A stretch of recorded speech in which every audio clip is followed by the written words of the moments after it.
This is Leave It to the Experts, a podcast from 360 Info, a public interest journalism initiative based at Monash University in Melbourne, Australia. Over the next 6 episodes, we'll be looking at the Indian election.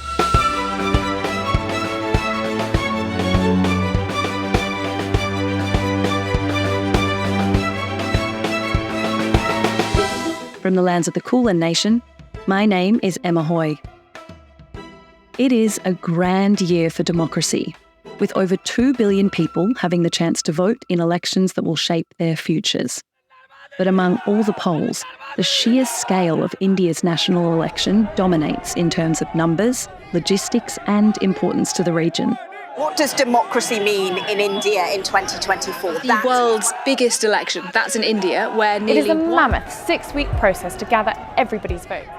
It's already underway, beginning in mid-April as officials work to capture as many votes as possible until tallying begins at the start of June.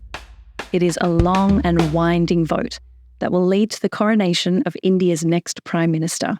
From Jammu and Kashmir, high up in the Himalayas and bordering China and Pakistan in the north, to Kanyakumari in Tamil Nadu in the south, from Arunachal Pradesh in the east to Gujarat in the west.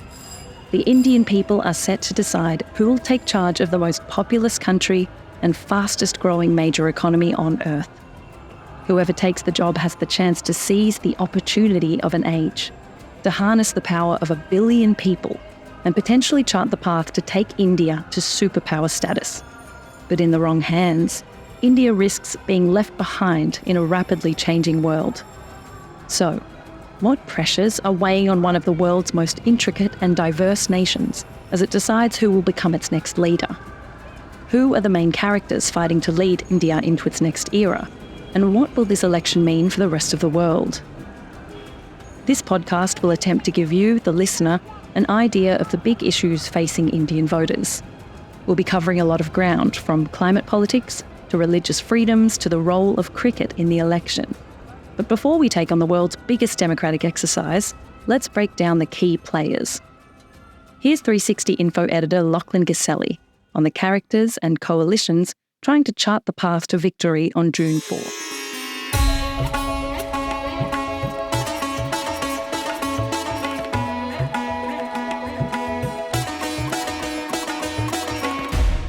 Now, before we discover the main characters of this enormous production, first let's look at some numbers. 968 million eligible voters, that's more than 10% of the population of planet Earth voting in this election. More than 2,500 parties for people to vote for, all staged over 7 different voting phases for the Indian people to have their chance to decide their next Prime Minister. So while those numbers settle in, it's time to introduce the main character. Rightly or wrongly, this election revolves around one man. Narendra Modi is the reigning superstar of Indian politics. The most popular Indian politician of the 21st century. Modi is running for a 3rd term as India's Prime Minister. He's led the country already for the past 10 years. His first election win in 2014 was an electoral earthquake in India. Narendra Damodar Das Modi. Modi became just the 2nd Prime Minister from his party, the BJP. You'll hear that acronym a lot in the coming weeks. BJP stands for Bharatiya Janata Party. Firmly entrenched on the right wing of the old-fashioned political spectrum, the BJP describes itself as a party of Hindu nationalists. This is one of the sources of the BJP's recent electoral success. Almost 80% of India's more than 1 billion population are Hindu. Elected for a 2nd term as India's Prime Minister, the head of the Hindu nationalist BJP party basked in the adulation of the crowds. Modi won again in 2019 owing to widespread infrastructure spending, a more strident posture on international affairs, and the consolidation of the party around one single figure, Narendra Modi. For what it's worth, the cult of personality has been successful. The past decade has been one of electoral dominance, thanks to a man who grew up as the son of a tea seller. This everyman appeal, mixed with a media team willing to paint the picture of a global icon, sees pollsters place Modi as the most well-supported leader in the world, with an approval rate over 70%. अब हमारी सरकार का But here's the thing. Despite all of that electoral success, no one party, not even Narendra Modi's BJP, has ever won a majority of the votes in Indian electoral history.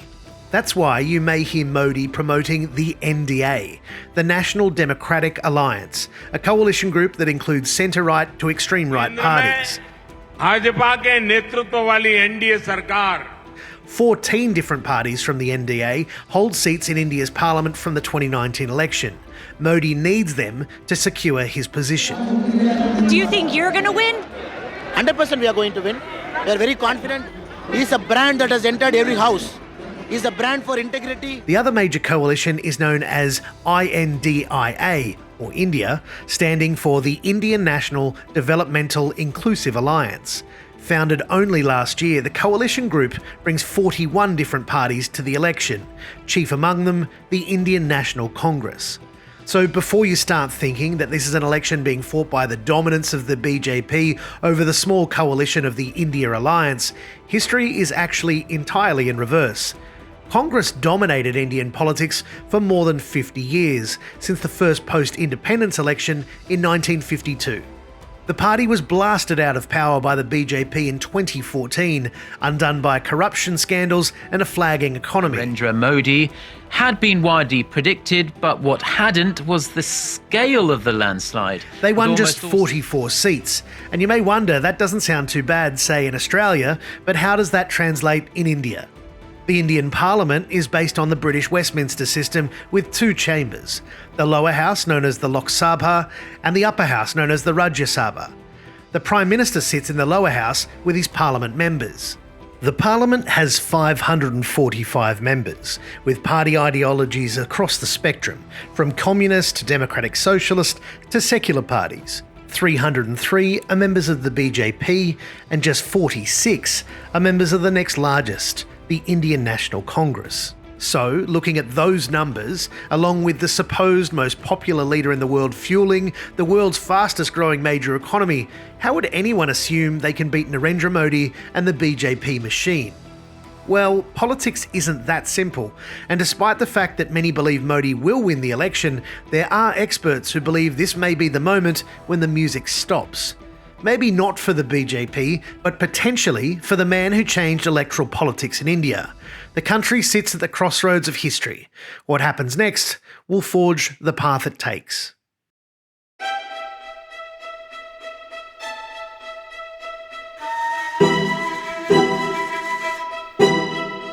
Politics is messy, and in a country as broad and unique as India, the path to power is never a straight line. Narendra Modi's brand of politics has polarised the Indian people, with the sitting Prime Minister accused of splitting the country along religious lines. But the influence of the main party in the opposition alliance, the Indian National Congress, has shrunk over time and is said by some to be elitist. The Congress has run India for most of the nation's history and is heavily tethered to the dynasty of the Nehru-Gandhi family. 3 members of said family tree have served as Indian Prime Minister in the past 71 years, others as members of the Parliament. Now, the 6th-generation Harvard-educated Rahul Gandhi is one of the faces of the Modi opposition. And the opposition parties are united against Modi this time around. But while the Gandhis and Modi wrestle for top spot, at the other end of the political power rankings are the millions upon millions of Indians struggling to find their place in Modi's new India. Religious tension, unemployment, protests over a looming farm crisis and an economy struggling to transition from agriculture to industry are all swirling issues. Each holds importance over both the domestic and global position of India. So, now that we know everything that's at stake, let's get an update from inside India. To help us do that, one of our wonderful 360 Info team members on the ground will join us from India across the series. This week, we're joined by our South Asia editor, Bharat Bhushan. Bharat, welcome. With India at the crossroads of a really significant moment in its modern history, I wanted to start by asking you to set the scene for us. What are some of the major battleground issues that are shaping the election so far?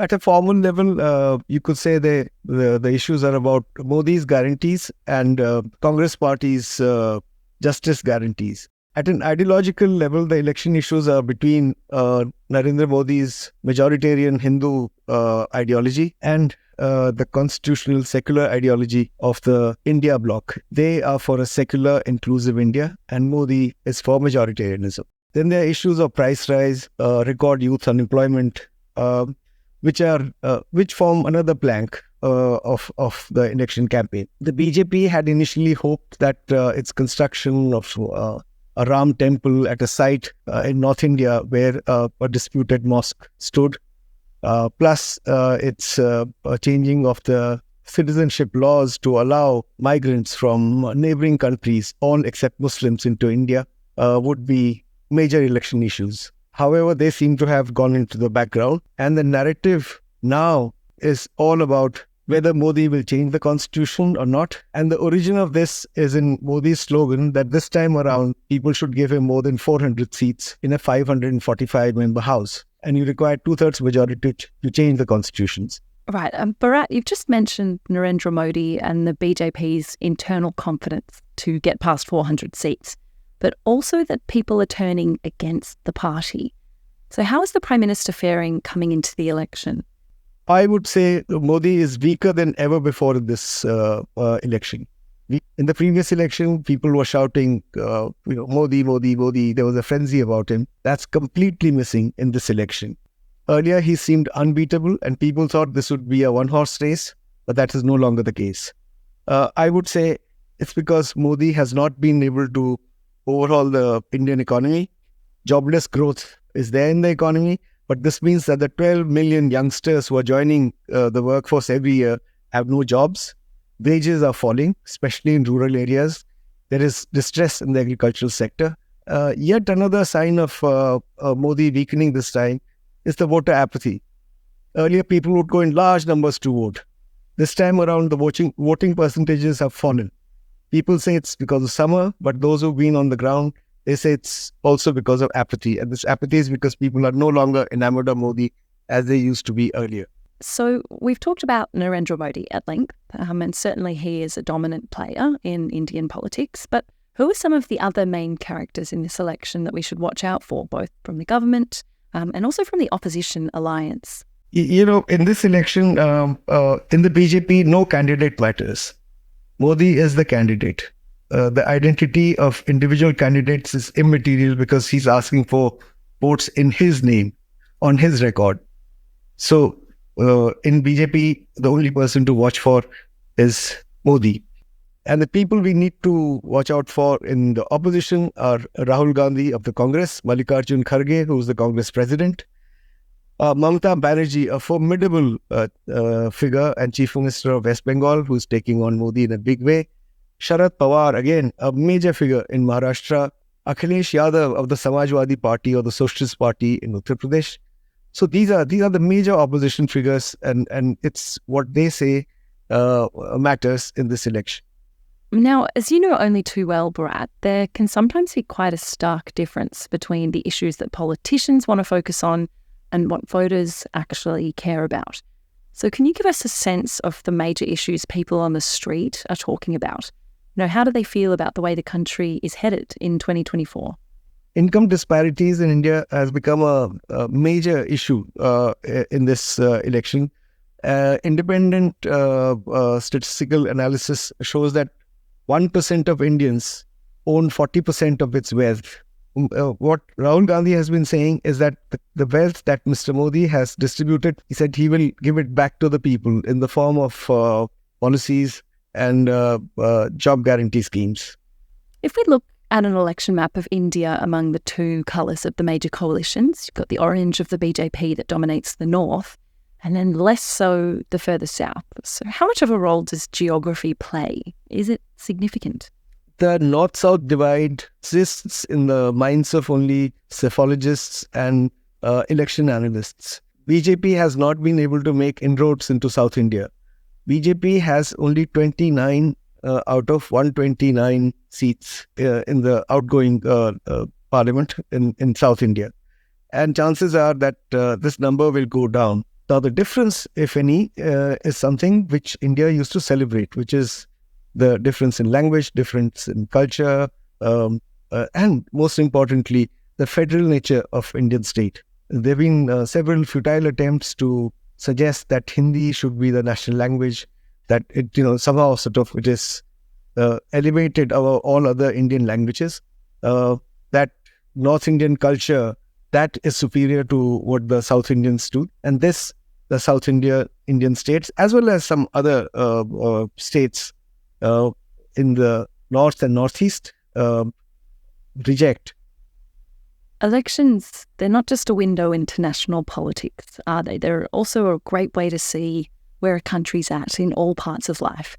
So where do you think India is on its story from a post-colonial republic to what some believe is its place as a global superpower? For India to be a superpower, first of all, it has to be a power in its immediate neighborhood. You look at our relationship with our neighbors. With Pakistan, we don't even have an ambassador, a high commissioner there. The diplomatic presence has been cut down by more than 50%. Do the Bangladeshis like India? Well, Sheikh Hasina likes India, but Bangladeshi people perhaps don't. Maldives certainly doesn't like us.